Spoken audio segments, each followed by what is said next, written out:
കർത്താവിൻ്റെ മഹത്വമുള്ള നാമം വാഴ്ത്തപ്പെടുമാറാകട്ടെ. അനുഗ്രഹീതമായ ഈ നല്ല പ്രഭാതത്തിനായിട്ട് കർത്താവിന് സ്തോത്രം ചെയ്യുന്നു. ഈ പ്രഭാത സന്ദേശം കേൾക്കുന്ന എല്ലാ പ്രിയപ്പെട്ടവർക്കും വീണ്ടും വരുന്നവനായ ക്രിസ്തയേശുവിൻ്റെ ധന്യമുള്ള നാമത്തിൽ എൻ്റെ പ്രഭാത വന്ദനങ്ങളെ ഈ നിമിഷം അർപ്പിക്കുകയാണ്. പ്രാർത്ഥനയോടും ദൈവാശ്രയത്തോടും കൂടെ ഈ സന്ദേശത്തിലേക്ക് നിങ്ങളുടെ ശ്രദ്ധയെ തിരിക്കുന്നു. യോഹന്നാൻ എഴുതിയ സുവിശേഷം 10-ാം അധ്യായം അതിൻ്റെ 9-ാമത്തെ വാക്യം. ഞാൻ വാതിലാകുന്നു, എന്നിലൂടെ കടക്കുന്നവൻ രക്ഷപ്പെടും. അവൻ അകത്ത് വരികയും പുറത്തു പോവുകയും മേച്ചിൽ കണ്ടെത്തുകയും ചെയ്യും. ഈ വാക്യങ്ങൾക്കാണ് ദൈവത്തിന് സ്തോത്രം ചെയ്യുന്നു. യോഹന്നാൻ സുവിശേഷത്തിൽ യേശു തന്നെ യേശുവിൻ്റെ ദൈവത്വത്തെ പറ്റി അല്ലെങ്കിൽ മാനവകുലത്തിൻ്റെ വിടുതലിന് വേണ്ടിയുള്ള 7 പ്രഖ്യാപനങ്ങളെ നമുക്ക് കാണാൻ കഴിയും. അതിലൊന്നാണ് ഞാൻ വാതിൽ ആകുന്നു. അതിനോടൊപ്പം നമ്മൾ ചിന്തിച്ചാൽ ഞാൻ പുനരുത്ഥാനവും ജീവനുമാകുന്നു, ഞാൻ വഴിയും സത്യവും ജീവനുമാകുന്നു, സ്തോത്രം, ഞാൻ ആടുകളുടെ ഇടയനാകുന്നു, നല്ല ഇടയനാകുന്നു. ഇതിനേക്കുള്ള 7 പ്രഖ്യാപനങ്ങൾ ലോകത്തിൻ്റെ വെളിച്ചമാകുന്നു. ഇങ്ങനെ 7 പ്രഖ്യാപനങ്ങളെ നമുക്ക് കാണുവാൻ കഴിയും. അതിലൊരു പ്രഖ്യാപനമാണ് ഞാൻ വാതിലാകുന്നു. അല്ലേ? ഇവിടെ നിങ്ങൾ ശ്രദ്ധിച്ച്, ഈ വാതിലാകുന്നു എന്ന് പറയുന്നതിൻ്റെ അർത്ഥത്തിനകത്തൊരു ചിന്ത നമുക്ക് കാണാൻ കഴിയും. എന്നിലൂടെ കടക്കുന്നവൻ രക്ഷപ്പെടും. വാതിലാകുക എന്ന് പറഞ്ഞൊരു ഡോർ, അല്ലേ? നമ്മളൊരു വീട്ടിലേക്ക് കയറിപ്പോകാൻ, ഒരു ഓഫീസിലേക്ക് കയറിപ്പോകാൻ, അല്ലെങ്കിൽ ചർച്ച് ഹാളിലേക്ക് കയറിപ്പോകാൻ പറ്റുന്ന രീതിയിൽ ഒരു ഡോറ്. ഈ ഡോറായിട്ട് നമ്മൾ അകത്തേക്ക് കടക്കുന്ന തരത്തിലുള്ള ഒരു ഡോറായിട്ട് യേശു വരികയാണ്. അതാണ് ഇവിടെ പറയുന്നത്, എന്നിലൂടെ കടക്കുന്നവൻ രക്ഷപ്പെടും. എന്നിലൂടെ കടക്കുന്നവൻ എന്ന് പറയുന്നതിൻ്റെ അർത്ഥം എന്നതാ?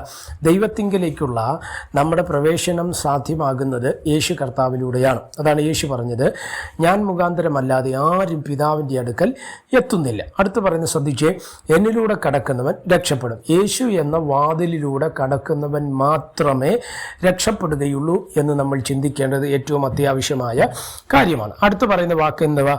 സ്തോത്രം, അവൻ അകത്തു വരികയും പുറത്തു പോകുകയും മേച്ചിൽ കണ്ടെത്തുകയും ചെയ്യും. അതിൻ്റെ അർത്ഥം നിങ്ങൾക്ക് മനസ്സിലായോ? യേശുവിലൂടെ കടക്കുന്ന ഒരാളിൻ്റെ ജീവിതത്തിനകത്ത് ഒരു സ്വാതന്ത്ര്യമുണ്ട്. സ്വാതന്ത്ര്യം എന്ന് പറഞ്ഞതിൻ്റെ അർത്ഥം നമുക്ക് ഇഷ്ടമുള്ളതുപോലെ നടക്കുക എന്നുള്ളതിൻ്റെ അർത്ഥമല്ല. യേശു എന്ന വാതിലിലൂടെ കടക്കുമ്പോൾ നമുക്ക് അവിടെ നിന്ന് അകത്തു നിന്ന് പുറത്തേക്കും പുറത്തു നിന്ന് അകത്തേക്കും അപ്പോൾ തന്നെ ഒരാടെന്ന നിലവാരത്തിൽ സ്തോത്രം മേച്ചിൽ കണ്ടെത്തുവാനുള്ള ഒരു സ്വാതന്ത്ര്യം നമുക്ക് ദൈവം നൽകുന്നു. എങ്ങനെയാണ് നൽകുന്നതെന്ന് ചോദിച്ചാൽ, യേശു എന്ന വാതിലിലൂടെ കടക്കുന്നവന് മാത്രമേ അങ്ങനെ ഒരു അവസരം നമുക്ക് കിട്ടുകയുള്ളൂ. എന്നെ ശ്രദ്ധിക്കുന്ന ദൈവമക്കളോട് ഞാൻ പറയും, ഇവിടെ നമുക്ക് കയറിപ്പോകാൻ തക്കവണ്ണമുള്ള പല വാതിലുകൾ പലതിനും വേണ്ടിയുള്ളപ്പോൾ എന്നെ ശ്രദ്ധിക്കുന്ന ദൈവമക്കളോട് ഞാൻ പറയാം, യേശു എന്ന ലോകരക്ഷകനായ നമ്മുടെ കർത്താവ് യേശുവിലൂടെ കടക്കുന്നവൻ രക്ഷപ്പെടും. അതുകൊണ്ട് എന്നെ ശ്രദ്ധിക്കുന്ന പ്രിയമുള്ളവരെ, യേശു എന്ന വാതിലൂടെ കടക്കുവാൻ ആഗ്രഹിക്കുക. അവൻ നിങ്ങളെ സഹായിക്കും. നിങ്ങൾ നിശ്ചയമായിട്ട് ജീവിതത്തിൽ രക്ഷപ്പെടും. എല്ലാ മേഖലകളിലും ഒരു ഉദ്ധാരണം ജീവിതത്തിനകത്ത് ഉണ്ടാകുവാൻ തക്കവണ്ണം ഇടവരും. സ്വർഗം അതിനായിട്ട് നമ്മളെ സഹായിക്കട്ടെ. പ്രാർത്ഥിക്കാം. പരിശുദ്ധനായ ദൈവമേ, സ്വർഗീയ നല്ല പിതാവേ, ഈ സന്ദേശത്തിനായിട്ട് സ്തോത്രം ചെയ്യുന്നു. ഈ സന്ദേശം കേൾക്കുന്ന എല്ലാ പ്രിയപ്പെട്ടവരും തൃക്കരങ്ങൾ തരുന്നു. ഈ സന്ദേശം അനേകായിരങ്ങൾക്ക് അനുഗ്രഹത്തിനും വിടുതലുകൾക്ക് സൗഖ്യത്തിനും ദൈവപ്രവൃത്തികൾ കാരണമാകുവാൻ സ്വർഗമിടവരുത്തിയാട്ട്. മഹത്വം അങ്ങേക്ക് യേശു കർത്താവിൻ്റെ നാമത്തിൽ തന്നെ. ആമേൻ. എല്ലാവരെയും ദൈവം അനുഗ്രഹിക്കട്ടെ. God bless you.